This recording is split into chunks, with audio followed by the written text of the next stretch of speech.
Hello friends, welcome to our YouTube channel. So today we discuss our second lecture over the basics of chemistry. So last lecture में हमने discuss किया था what is matter और further इसको classified किया into physical classification and chemical classification. Physical classification में matter has the 3 states, solid state, liquid state and gaseous state.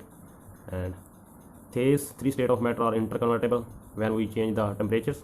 That is, when we increase the temperature, that means जब हम इनका temperature increase करते हैं तो solid is changes into the liquid and liquid are changes into the gaseous states.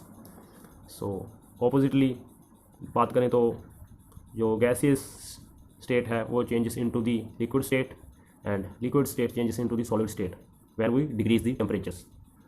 So for example अगर बात करें जैसे कि वाटर में हम देखें water in the liquid form. Water जो होता है वो तरल अवस्था में होता है और जब हम इसका टेम्परेचर इंक्रीज़ करते हैं तो what is changes into the gases form. जो वाटर है उसके वेपर्स बनने स्टार्ट हो जाते हैं और that's changes into the gases form.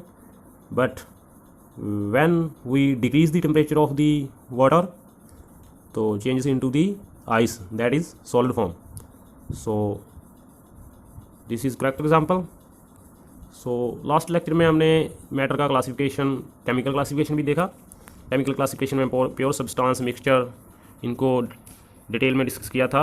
What is the mixture, homogeneous mixture, heterogeneous mixture. So now today we discuss in detail about the elements and so हम इन्हें बिल्कुल डिटेल में डिस्कस करेंगे. सो हमारी जो ये सीरीज़ है ये आपके बेसिक्स कंसेप्ट डेवलप करने में काफ़ी हेल्पफुल होगी. सो पेशेंस रखिए. जो ये हमारी सीरीज़ है आपका केमिस्ट्री में इंटरेस्ट डेवलप करने में डेफिनेटली हेल्पफुल होगी. So now we move toward the definition of elements.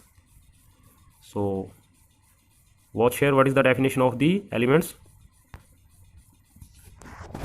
Elements. An element is usually defined as the simplest form of a pure substance with definite physical and chemical properties and which can neither be broken into or nor built from simpler substance. That means कि जो हमारे elements हैं ये किन्हीं भी simplest substances से combine होकर नहीं बनते. ये अपने आप में एक प्योर सब्सटेंस होते हैं. फॉर एग्जांपल बात करें आयरन जो है एक अपने आप में प्योर सब्सटेंस, गोल्ड जो अपने आप में एक प्योर सब्सटेंस है. सो इनके जो फर्दर कोई भी कॉन्स्टिट्यूंट्स पार्टिकल्स नहीं है जिनसे ये कंबाइन होकर मिले. अगर आयरन रॉड है उसमें तो पूरे सारे के सारे कॉन्स्टिट्यूंट्स हैं जो only of irons. That's why elements are the pure substance. But this example is old. यहाँ पे हम एक न्यू डेफिनेशन डिस्कस करेंगे क्योंकि अभी हमारी मॉडर्न केमिस्ट्री में काफ़ी चेंजेस आए हैं. उन्होंने बताया है कि हमारे जो एलिमेंट्स हैं they are made up from the fundamental particles. So now is the definition of the elements are an element is defined as a pure substance that contain only one kind of atoms.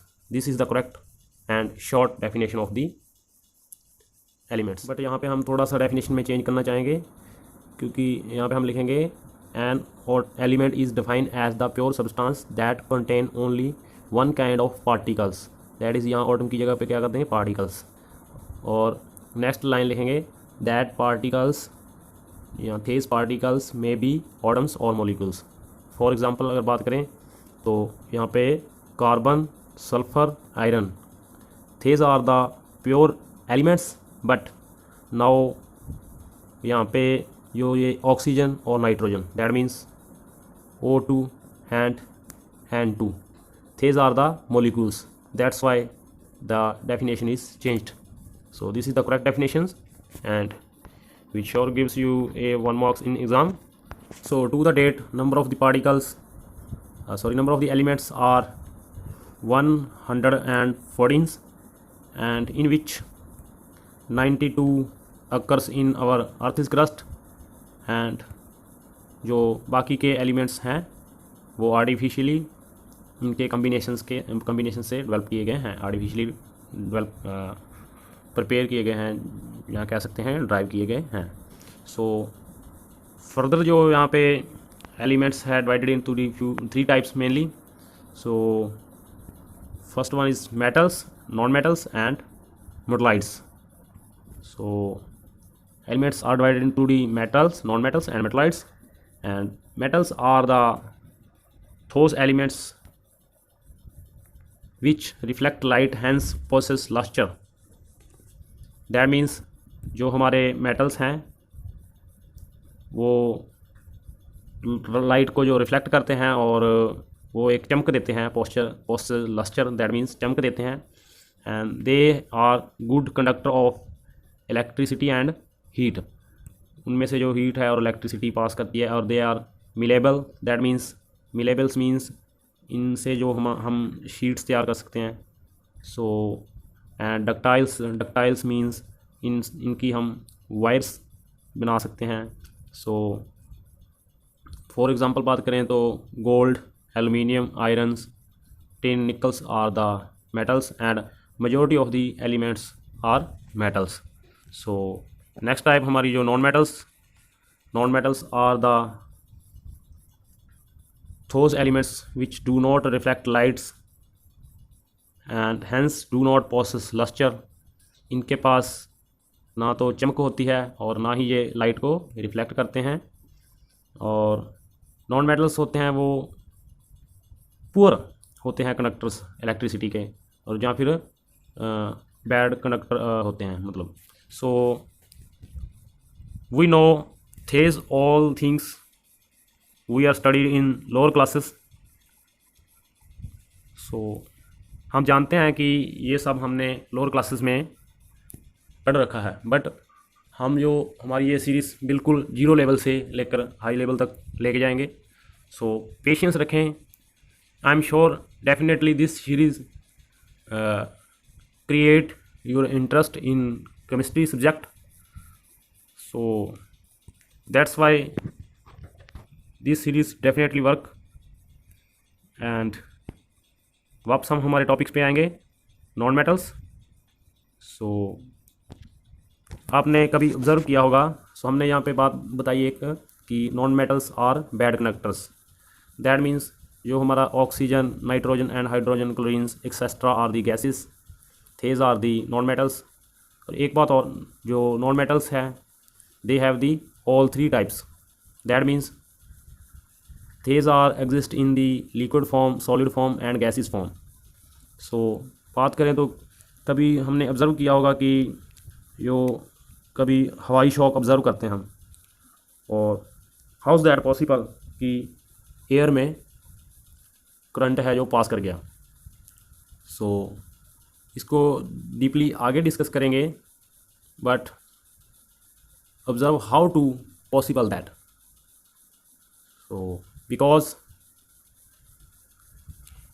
here discuss non metals are bad conductors and we know that जो कि हमारा atmosphere है इसमें बहुत सारी जो gases like oxygen, nitrogen and so many gases are available in the our atmosphere. That's why जो high voltage wire जो पासिस करती है हमारे हाउसेस के पासों से, सो वो जो होती है इलेक्ट्रिसिटी इन एयर्स में जो गैसेस मॉलिक्यूल्स होते हैं इन्हें वो आयनाइज कर देती है, और दैट्स वाई आयनाइज्ड होने की वजह से जो है करंट जो है कुछ मीटर्स नहीं, इवन कुछ लेंथ तक, वेरी स्मॉल लेंथ तक जो है करंट जो ट्रैवल कर पाता है। That's why we feel a shock in air. So next जो हमारा है मेटलॉइड्स जो हैं are the elements which possess characteristic of both, that means metals as well as non metals. इनके पास दोनों की प्रॉपर्टीज़ होती है, मेटल्स की भी और नॉन मेटल्स की भी। और इम्पोर्टेंट जो मेटलॉइड्स हमारे हैं आर्सेनिक, एंटीमनी एंड बिस्मथ। और नेक्स्ट जो हमारा यूनिट रहेगा वो periodic classification of the periodic table, उसमें हम ये जो हमारे मेटलॉइड्स है वहाँ पे डिस्कस करेंगे फर्दर। सो नेक्स्ट जो हमारा टॉपिक है that was compound. Compounds, this is the definition of compound. Compounds are the pure substances containing more than one kind of elements or atoms. That means जब pure elements, that is the element 1 and that is element 2, are combined in a certain laws and form a compounds, that is E1 and E2. So last lecture में भी हमने discuss किया था कि किन्हीं certain loss में जब एक एलिमेंट और दूसरा एलिमेंट जब कंबाइन करते हैं तो एक कंपाउंड फॉर्म करते हैं, चाहे वो एलिमेंट सेम हो और चाहे वो एलिमेंट्स डिफरेंट हो. So this is the definition of the compounds. A compound is the pure substance containing two or more than two elements combined together in a fixed proportions, fixed weight, which can be decomposed into the constituents by suitable chemical methods. So that means कि जो हमारा compounds हैं ये हमारे दो या दो से ज़्यादा pure substance, that means elements के कम्बिनेशन से जो प्रिपेयर किए जाते हैं. सो दैट मीन्स फॉर एग्जांपल यहाँ पे देखें तो जैसे कि CO2 में क्या है हमारा CO2C प्लस O2 ऑक्सीजन, इससे मिलकर बना होता है CO2. और अगर हम इसके कॉन्स्टिट्यूट्स पार्टिकल्स को देखें तो इनकी प्रॉपर्टी से जो टोटली डिफरेंट है. दैट मीन्स जो हमारा CO2 है वो तो आग को बुझाने में काम आता है. Where is the oxygen, we know where the oxygen is the very fireable. So ये वो आग को बहुत ही ईजिली कैच करता है. वेयर इज़ द CO2 आग को बुझाने में काम आता है. सो दैट मीन्स जो हमारे कॉन्स्टिट्यूट्स पार्टिकल्स होते हैं किसी कंपाउंड के और इनका जो बिहेवियर होता है आपस में टोटली एक दूसरे से डिफरेंट हो सकता है. सो नेक्स्ट जो हम कंपाउंड्स की टाइप के बारे में बात करेंगे. So types of the compounds are two, that means organic compounds and inorganic compounds. So यहाँ पे जो हमारे ऑर्गेनिक कंपाउंड्स होते हैं वो टोटली प्लांट्स और एनिमल्स से जो ऑब्टेन किए जाते हैं वो हमारे ऑर्गेनिक कंपाउंड होते हैं, जैसे कि ग्लूकोज और सैकराइड्स हो गए जो हमारे खाने में मौजूद हैं, मोनोसैकराइड्स. और वहीं अगर इनऑर्गेनिक कंपाउंड्स की बात करें तो all minerals and rocks are the inorganic compounds. So next जो हमारी टर्म है मिक्सचर को हमने लास्ट लेक्चर में अच्छे से कवर किया था. Mixture having two types, homogeneous mixture and heterogeneous mixture. So homogeneous mixture में देखा था हमने चीनी और पानी वाली एग्जांपल ली थी कि ये जो हमारा होमोजेनियस मिक्सचर होता है ये यूनिफॉर्म होता है.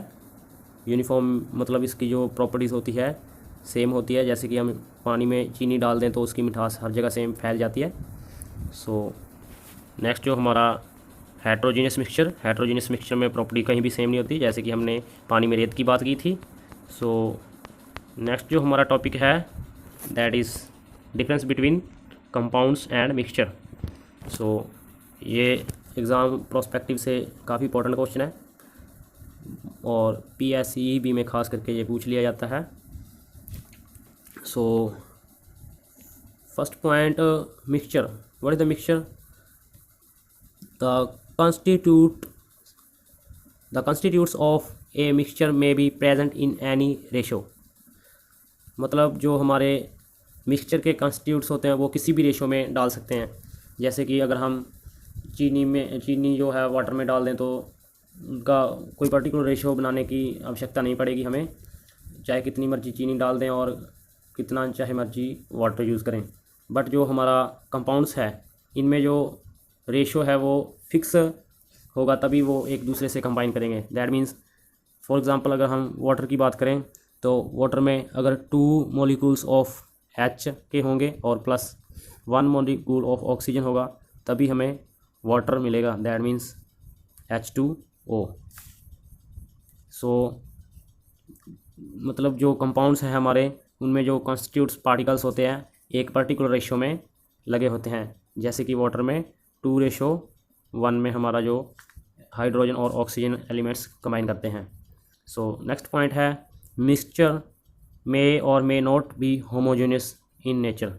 सो लास्ट एग्जांपल जो डिस्कस किए कि ये मिक्सचर जो होते हैं होमोजेनियस और हो भी सकते हैं और नहीं भी हो सकते, बट जो हमारे कंपाउंड्स हैं वो सारे के सारे जो होते हैं होमोजेनियस इन नेचर होते हैं।